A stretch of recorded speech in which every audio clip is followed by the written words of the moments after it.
বন্ধুত্ব হলো একে অপরের প্রতি বিশ্বাস করা, কখনো বন্ধুর খারাপ সময় ছেড়ে না যাওয়া।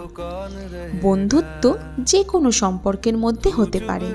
বন্ধুত্বের মধ্যে ভরসা করা, খারাপ সময় দুজন দুজনের পাশে থাকা, একে অপরের পরিপূরক হয়ে ওঠা। প্রকৃত বন্ধু তারাই যারা প্রয়োজনের সময় একে অপরের পাশে এসে দাঁড়ায়, এরই নামই বন্ধুত্ব। কাদের কতদিনকার বন্ধুত্ব কমেন্ট বক্সে একটু জানিও। আর আমার এই ভিডিওটা ভালো লাগলে লাইক, শেয়ার, কমেন্ট করতে ভুলে যেও না। আর আমার চ্যানেলে নতুন হয়ে থাকলে সাবস্ক্রাইব করে আমার পাশে থেকো। আর পাশে যে বেল আইকনটি আছে ওটা প্রেস করে দিও, যাতে আমার নেক্সট ভিডিওটা তোমরা সবাই সাথে সাথে পেয়ে যাও। Thank you.